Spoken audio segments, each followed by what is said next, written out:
নমস্কার, আমি সুরঞ্জন। আপনারা দেখছেন ম্যাক্স টিভি এবং ম্যাক্স টেলিভিশন 2। আপনাদের কাছে অত্যন্ত গুরুত্বপূর্ণ প্রতিবেদন নিয়ে আমি উপস্থিত হয়েছি। আপনারা ম্যাক্স টেলিভিশন 2 এবং ম্যাক্স টিভি দুটোতেই বেশ কিছু প্রতিবেদন পাবেন, যেগুলো এই 2-4 দিনের মধ্যে ঘটে যাওয়া অনেকগুলো বিষয় আছে। তার মধ্যে আজকে যে গুরুত্বপূর্ণ প্রথম বিষয়টি নিয়ে আমি ম্যাক্স টিভিতে আলোচনা করব, সেটি হচ্ছে অত্যন্ত গুরুত্বপূর্ণ। একজন অত্যন্ত গুরুত্বপূর্ণ খেলোয়াড়কে নিয়ে আপনাদের সামনে এই প্রতিবেদন। তাকে নিয়ে অনেক আবার নতুন করে একটি জল্পনা শুরু হয়েছে। বিভিন্ন জায়গায় বিভিন্ন রকম এজেন্ডা, বিভিন্ন রকমের বক্তব্য, বিভিন্ন রকম কি হতে পারে কি না হতে পারে। আমি সেই সমস্ত কথাতে না গিয়ে সরাসরি এটুকু বলতে পারি যে আমি কোনো বিতর্কের মধ্যে যাব না। আমি আপনাদেরকে লজিক্যাল সলিউশন দেবো, অর্থাৎ যুক্তিসঙ্গত যে ব্যাপারটা হওয়া উচিত সেটাই আমি বলবো। কোথায় কি খবরাখবর চলছে না চলছে, আমার মতামত কি, সম্পূর্ণ ব্যক্তিগত মতামত আমি আপনাদেরকে দেব। ভিডিওটি, প্রতিবেদনটি অত্যন্ত গুরুত্বপূর্ণ হবে। প্রত্যেকটা প্রতিবেদনই আপনারা প্রতিবেদনে সাড়া দিয়ে যথারীতি চ্যানেলটিকে সাবস্ক্রাইব করবেন, শেয়ার করবেন, লাইক করবেন, কমেন্টস করবেন। তো প্রতিবেদনটি যাকে নিয়ে আজকে, তিনি হচ্ছেন আর কেউ নয়, তিনি হচ্ছেন কিং কোহলি। আবার নতুন করে একটি জল্পনা শুরু হয়েছে যে কিং কোহলি কি ওয়ার্ল্ড কাপ টিমে থাকবেন কি থাকবেন না, আইপিএল খেলবেন কি খেলবেন না। বিভিন্ন রকমের সকাল থেকে রাত পর্যন্ত খবরাখবর চলছে, অনেক কিছু বিষয় নিয়ে খবরাখবর চলছে, তার মধ্যে এগুলো নিয়ে খবরাখবর চলছে। তার মধ্যে আবার কেউ কেউ বলছেন যে তাকে বিশেষ ম্যানেজমেন্টের কেউ চাইছেন না, এরকম একটা বিষয়। যেরকম রোহিত শর্মাকে নিয়ে চলছিল, রোহিত শর্মা অধিনায়ক হবেন কি হবেন না। যেহেতু রোহিত শর্মাকে মুম্বাই ইন্ডিয়ান্স থেকে সরিয়ে নেওয়া হয়েছে, সুতরাং হার্দিককে করে দেওয়া হয়েছে। হার্দিক বলেছিল দিস ইজ মাই টিম, অমুক তমুক। তারপরে হার্দিককে মুম্বাই ইন্ডিয়ান্সের ক্যাপ্টেন করে দেওয়ার পরে সবার ধারণা হলো যে হার্দিক পান্ডিয়াই হয়তো আগামী ওয়ার্ল্ড কাপ, যেটা ইউএস এবং ওয়েস্ট ইন্ডিজে অনুষ্ঠিত হবে, তাতে হার্দিক পান্ডিয়াই নেতৃত্ব দেবেন। কিন্তু জয়শা সব জল্পনার অবসান ঘটিয়ে জল ঢেলে দিয়ে পরিষ্কার করে বলে দিয়েছে যে 2024-এ যে জুন মাস থেকে যে বিশ্বকাপ টি20 শুরু হবে ওয়েস্ট ইন্ডিজ এবং আমেরিকায়, তার অধিনায়কত্ব করবেন রোহিত শর্মা। তো এখানেই দ্বিতীয় জন, যিনি রাজার মতো খেলেছেন এত বছর ধরে, তিনি অবভিয়াসলি তিনিও টিমে থাকবেন, এটা খুব স্বাভাবিক। এই নিয়ে নানা রকম ঘটনা, আসলে টিআরপি বাড়ানোর ব্যাপার, ভিউয়ার্স বাড়ানোর ব্যাপার, এইসব ব্যাপার আছে। ভিউয়ার্স বাড়বে কোথা থেকে, বৃদ্ধি কিভাবে হবে, ভাইরাল কোনটা হয়ে যাবে, ট্রেন্ডিং টপিকস কোনটা, নানা রকম বিষয় থাকে। তো আমাদের ডেসক্রিপশনে অত কিছু দেওয়া এখন অবধি সম্ভব হয়ে ওঠেনি। আমাদেরও ইনস্টা রয়েছে, সব কিছু রয়েছে। আমরা ইনস্টাতে দিই, ম্যাক্স টিভি 5303-তে ঢুকলেই আপনারা দেখতে পাবেন ইনস্টাতে বিভিন্ন খবরাখবর। তো আমি হয়তো কিছুদিনের মধ্যে ইনস্টাতে একবার লাইভেও আসবো এইসব নিয়ে। তো যাই হোক, আজকের প্রতিবেদনটি যাকে নিয়ে, ওই যে বহু চর্চিত নাম বিরাট কোহলি। এবার বিরাট কোহলিকে নিয়ে জল্পনাটা শুরু হয়েছে যখন বিরাট কোহলি প্রথম দুটো টেস্ট ম্যাচ ইংল্যান্ডের সাথে খেলবেন না বললেন, তারপর থেকে। তারপরে আবার বিরাট কোহলি দেখা গেল যে পুরো টেস্ট সিরিজটাই খেলতে পারছেন না। সেখানে বিশেষ কিছু কেউ বলতে পারলেন না। কেন বলতে পারলেন না? তার কারণ প্রথমেই তাতে একদম জল ঢেলে বিসিসিআই সমস্ত কিছু বন্ধ করে দিয়েছিল। বিসিসিআই পরিষ্কার বলেছে যে বিরাট কোহলির মতো প্লেয়ার, সে যদি এত বছর ধরে যে দেশকে সর্বতোভাবে সাহায্য করেছে, দেশের জন্য লড়াই করেছে, তার ব্যক্তিগত কারণ থাকতে আছে এবং সেই ব্যক্তিগত কারণের সম্বন্ধে কারো স্পেকুলেশন করা উচিত না। সমস্ত জল্পনার অবসান ঘটিয়ে বিরাট কোহলি কিন্তু এই প্রথম, তার এত দীর্ঘ ক্রিকেট ক্যারিয়ারে এই প্রথম তিনি কিন্তু 5টা টেস্ট সিরিজের ইংল্যান্ডের সাথে একটি ম্যাচও খেলেননি। এরপরে শুরু হলো যে তারপরে বিরাট কোহলি কেন খেলেননি সেটা সবার কাছে পরিষ্কার হয়ে গেল। আকাইয়ে জন্মগ্রহণ হলো এবং তারপরে সমস্ত কিছু পরিষ্কার হয়ে গেল। তারপরে ইনস্টাগ্রামে বিরাট কোহলি পোস্টের মাধ্যমে সমস্ত কিছু জানিয়ে দিলেন। কিন্তু তারপরেও তাকে অনেকে, খবর এটাও চলেছিল যে পঞ্চম টেস্টে হয়তো তাকে দেখা যেতে পারে, কিন্তু পঞ্চম টেস্টেও বিরাট বিহীনই ভারত খেলেছে। তারপরে আবার শুরু হয়ে গেছে এখন এজেন্ডা যে বিরাট কোহলিকে টি20 ওয়ার্ল্ড কাপে রাখা হবে কি হবে না। এবার প্রথমেই আমি আপনাদেরকে জানিয়ে দিয়ে, প্রতিবেদনটি একটু বড় হতে পারে সামান্য, তা আপনারা প্রতিবেদনটি পুরোটা দেখবেন, দেখে আপনারা শেয়ার করবেন, লাইক করবেন, কমেন্টস করবেন। তুহিন চৌধুরীকে বিশেষ করে বলবো, উনি আমার রেগুলার দর্শক, উনি প্রত্যেকটা জিনিস দেখেন এবং তুহিন চৌধুরী একটা সাবজেক্ট নিয়ে প্রশ্ন করেছেন, সেটা নিয়েও আমি আলাদা করে 1-2 দিনের মধ্যে ভিডিও নিয়ে আসবো। তো যাই হোক, তো এখন বিরাট কোহলিকে নিয়ে প্রশ্নটা তারপরে দাঁড়ালো যে বিরাট কোহলি আইপিএলে খেলবেন কি খেলবেন না, এই নিয়েও চর্চা হতে শুরু করলো। কবে আইপিএল আরসিবির সঙ্গে জয়েন করবেন সেটা নিয়েও চর্চা হতে শুরু করলো। প্রথমেই বলি, রোহিত শর্মা যেদিনকে জল্পনার অবসান ঘটিয়ে রোহিত শর্মা যেদিনকে অধিনায়ক নির্বাচিত হয়েছেন টি-20 দলের, সেদিনকে স্পষ্ট হয়ে গেছে যে বিরাট কোহলি কিন্তু খেলবেন। সে যেখানে যে এজেন্ডাই চলুক, যাই হোক নাই হোক, বিরাট কোহলি কিন্তু টি-20 ওয়ার্ল্ড কাপে খেলছেন। এবার প্রশ্ন কি? প্রশ্ন হচ্ছে যে পিচ ওয়েস্ট ইন্ডিজে খুব স্লো, মুক্তমুখ স্লো হবে, বল ব্যাটে আসবে না। তো বিরাট কোহলি আগেও কিন্তু ওয়েস্ট ইন্ডিজে খেলেছে, তো বিরাট কোহলির যে অভিজ্ঞতা রয়েছে এত বছরে, তো বিরাট কোহলি ওই স্লো পিচ বল ব্যাটে আসবে কি আসবে না তার জন্য বিরাট কোহলি খেলবেন না, এটা হতে পারে না। আর বিরাট কোহলির সর্বনিম্ন স্ট্রাইক রেট 138 থেকে 140-এর মধ্যে থাকে, কখনো কখনো সেটা 145-এ হয়। কেন বিরাট কোহলিকে টিমে দরকার?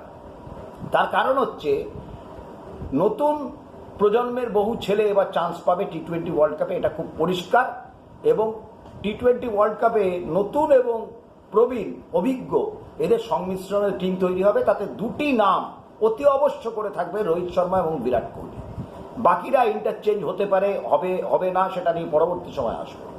তো রোহিত শর্মা যেদিনকে অধিনায়ক নির্বাচিত হলেন সেদিনকে বিরাট কোহলি অটোমেটিক চয়েস।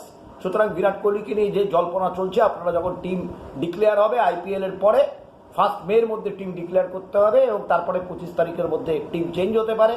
তো সেইটা যখন হবে তখন আপনারা দেখবেন যে বিরাট কোহলি একদম নিঃসন্দেহে নিঃসংকোচে টিমের মধ্যে রয়েছে। এইবার আবার আরেক তরফের প্রশ্ন হচ্ছে যে রাহুল দ্রাবিড় নাকি বিরাট কোহলিকে চাইছেন না। এটা কে বা কারা কেন রটাচ্ছে সেটা আমি জানি না। আমি যতদূর রাহুল দ্রাবিড়কে দেখেছি বা জানি, তার ক্রিকেট কেরিয়ার দেখেছি বা জানি, তার অনেক গন্ডগোল ব্রেক চ্যাপেল এসে গুলিয়ে দিয়েছেন, অনেক কিছু হয়েছিল। কিন্তু রাহুল দ্রাবিড় কিন্তু বিরাট কোহলির একদম মন্ত্রমুগ্ধ ফ্যান। সুতরাং রোহিত শর্মা যে টিমে থাকবেন সে টিমে বিরাট কোহলি থাকবেন না, এটা কোনো মতেই যুক্তিসঙ্গত নয়। ওই টিআরপি বাড়ানোর জন্য 1%, 0% সম্ভাবনা নেই বিরাট কোহলি না থাকার। তার আরেকটি কারণ কি, যতগুলো প্লেয়ার, 15 জন প্লেয়ারের নাম পরবর্তী সময় যখন আপনাদেরকে জানাবো, সেই যারা প্রবাবল হতে পারে, এবং 15 জন প্লেয়ারের মধ্যে সব থেকে যে ফিটেস্ট প্লেয়ার, সব থেকে যে ফিট ফিজিক্যালি মেন্টালি সব দিক থেকে যে ফিট, সেই প্লেয়ারটির নাম হচ্ছে বিরাট কোহলি, যিনি এত বছরের ক্রিকেট কেরিয়ারে, যাকে রোহিত শর্মা পর্যন্ত অন্যান্যদের উদাহরণ দেওয়ার সময় বলেন, যিনি এত বছরের ক্রিকেট কেরিয়ারে একবারের জন্য এনসিএতে যাননি। সুতরাং তার ফিটনেস লেভেল এমন একটা জায়গায় আছে যে ফিটনেস নিয়ে তার কোনো সমস্যা নেই, এবং ফিটনেস যার চূড়ান্ত ভালো, তার রানিং বিটুইন দি উইকেট ভালো। আর যা রানিং বিটুইন দি উইকেট ভালো, তিনি কিন্তু ফিল্ডিংও কমসে কম 10 থেকে 15 রান বাঁচাবেন। আর যদি স্লিপে ফিল্ডিং করেন, 3টে ক্যাচ আসে, তাহলে 3টের মধ্যে 2টি ক্যাচ তিনি ধরবেন। অর্থাৎ বিরাট কোহলি মানে ফিল্ডিংয়ে 15 থেকে 20 রান আপনি আশা করতে পারেন বাঁচাবেন, এবং ইম্পর্টেন্ট গুরুত্বপূর্ণ ক্যাচ ধরবেন। তো এই সাইডটা থেকেও বিরাট কোহলির টিমে থাকবে। আর সেকেন্ডলি হচ্ছে ব্যাটিং। ব্যাটিং নিয়ে কোনো কথা হবে না। যার 80টা সেঞ্চুরি আছে, তাকে নতুন করে কিছু প্রমাণ করার কারোর কাছে কিছু নেই। এবার রইল বাকি স্ট্রাইক রেট। স্ট্রাইক রেট 140 থেকে 145। এই স্ট্রাইক রেটটাকে বিরাট কোহলির বাড়ানোর দরকার নেই, কারণ বিরাট কোহলি একজন অ্যাঙ্কারের দরকার হয়। আরেকজন প্রচুর মারার প্লেয়ার ভারতীয় দলে রয়েছে। কিরকম? শুরুতে ধরুন রোহিত শর্মা, যশস্বী জয়সওয়াল। রোহিত শর্মা যে টেম্পোতে এখন ক্রিকেট খেলছেন, সেই টেম্পোতে রোহিত শর্মা 15 বলে 30 রান করতে পারেন, ইম্প্যাক্ট ফুল ইনিংস খেলতে পারেন। যশস্বী জয়সওয়াল টেস্টেও যেরকমভাবে খেলেন, আর টি-20 তো একদম অন্য চেহারায় যশস্বী জয়সওয়ালকে দেখা যাবে। তৃতীয়ত হচ্ছে যে 3 নম্বরে কে খেলবে? 3 নম্বরে খেলবে হচ্ছে বিরাট কোহলি। কেন? যদি আগে উইকেট পড়ে যায়, তো বিরাট কোহলি নর্মাল গেম খেললে বিরাট কোহলি 140-145 স্ট্রাইক রেট রাখতে পারেন, নর্মাল ক্রিকেট। এবং সেটাই বিরাট কোহলির খেলা উচিত। বিরাট কোহলির কারোর সাথে কম্পিটিশনে যাওয়া উচিত না। যেরকমভাবে এই ব্যাস বলের মধ্যে গা ভাসিয়ে গিয়ে জরুর ইংল্যান্ডের সমস্যা তৈরি করেছিলেন, সেটা ইংল্যান্ড অনেক পরে রিয়েলাইজ করেছে, সেটা তো অন্য প্রতিবেদন। তো জরুর যখন নিজের স্বাভাবিক খেলা খেললেন, তখন কিন্তু সেঞ্চুরি করলেন এবং পরেরটাতে 86 রান করলেন। তো সেরকমই বিরাট কোহলির ব্যাপার। বিরাট কোহলি যদি নিজের নর্মাল ক্রিকেট খেলেন, তাতেই বিরাট কোহলি কিন্তু 140-45 স্ট্রাইক রেটে করবেন। আর স্লো পিচ, অমুক পিচ, যে কোনো পিচে বিরাট কোহলির মতো প্লেয়ারের কোনো সমস্যা হয় না, তিনি অ্যাডজাস্ট করতে পারেন। ওইখানেই ওই রকম প্লেয়ার দরকার, যে ধরে খেলবে, 1কে 2 করবে, 2কে 3 করবে। সুতরাং বিরাট কোহলির টিমে থাকাটা একদম নিশ্চিত। এসব নিয়ে গুঞ্জন ছড়িয়ে, এসব নানা রকম কথা বলে 1%, 2% বিরাট কোহলি কখনো আইপিএলে পরীক্ষিত হতে পারেন না। রোহিত শর্মা যেদিনকে অধিনায়ক, আবার আমি বলছি, রোহিত শর্মা যেদিনকে অধিনায়ক নির্বাচিত হয়েছেন সেদিনকেই সিদ্ধান্ত হয়ে গিয়েছে বিরাট কোহলি টিমে আসবেন। তিনি আইপিএলে কি পারফরমেন্স করবেন না করবেন সেটা পরের বিষয়, কিন্তু আইপিএলে আপনারা দেখতে পাবেন দুর্দান্ত পারফরমেন্সই বিরাট কোহলি করছে। তো বিরাট কোহলি কেন টিমে আসবেন?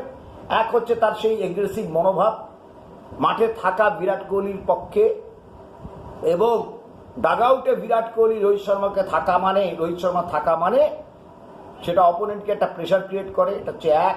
দুই হচ্ছে ফিটনেস, বিরাট কোহলির ধারে কাছে অনেক বাচ্চা বাচ্চা ছেলেরাও ফিটনেস লেভেলে নেই।